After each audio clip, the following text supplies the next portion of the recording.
कैमरे पर आप मेरे पीछे ये भव्य सोमनाथ मंदिर देख रहे हैं।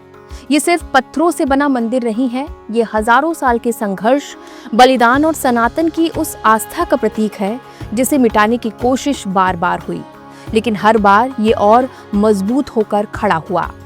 आज मैं आपको सोमनाथ के इतिहास का वो पन्ना सुनाने जा रही हूँ जहाँ एक 16 साल का योद्धा हजारों की आक्रमणकारी सेना के सामने अकेला खड़ा हो गया था। नाम था वीर हमीर सिंह गोहिल। साल 1299 दिल्ली सल्तनत में अलाउद्दीन खिलजी की सत्ता थी। उसका सेनापति जफर खान अपनी विशाल सेना लेकर गुजरात की तरफ बढ़ रहा था। मकसद साफ था, सोमनाथ मंदिर को तोड़ना, लूटना और हिंदुओं की आस्था को कुचल देना। उस दौर में सोमनाथ सिर्फ मंदिर नहीं था, ये हिंदुओं की पहचान, श्रद्धा और स्वाभिमान का सबसे बड़ा केंद्र था। जैसे जैसे जफर खान की सेना आगे बढ़ रही थी, वैसे वैसे लोगों में डर फैल रहा था।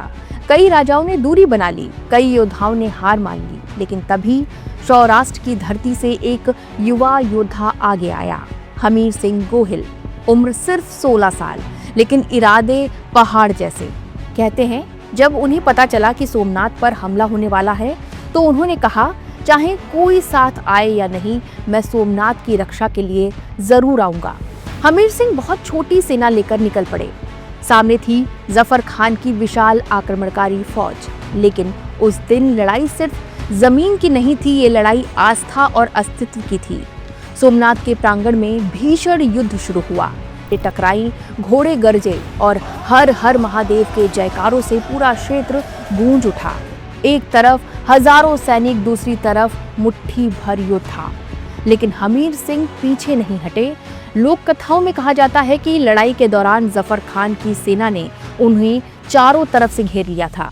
उनके शरीर पर कई वार हुए और फिर एक वार में उनका सिर धड़ से अलग हो गया। लेकिन कहानी यहीं खत्म नहीं होती। कहा जाता है सिर कट जाने के बाद भी वीर हमीर सिंह गोहिल का धड़ तलवार चलाता रहा और दुश्मनों पर टूट पड़ा। सोमनाथ की रक्षा के लिए आखिरी सांस तक लड़ता रहा। आज भी सोमनाथ मंदिर परिसर में वीर हमीर सिंह गोहिल की प्रतिमा मौजूद है। लोग वहां झुकते हैं, सिर झुकाते हैं और उस बलिदान को याद करते हैं जिसने आस्था की रक्षा के लिए खुद को मिटा दिया। प्रधानमंत्री नरेंद्र मोदी ने भी हाल ही में सोमनाथ पहुंचकर वीर हमीर सिंह गोहिल को श्रद्धांजलि दी और उनके साहस को भारत की चेतना का हिस्सा बताया। इतिहास सिर्फ किताबों में नहीं मिलता, कुछ इतिहास मंदिरों की दीवारों पर लिखा होता है, कुछ इतिहास लोक कथाओं में जिंदा रहता है और कुछ इतिहास हमीर सिंह गोहिल जैसे वीरों के बलिदान से अमर हो जाता है। सोमनाथ आज भी खड़ा है और शायद हमेशा ये याद दिलाता रहेगा कि आस्था पर हमला हो सकता है, लेकिन उसे खत्म नहीं किया जा सकता। पांचजन्य भी इस महान वीर को श्रद्धांजलि अर्पित करता है।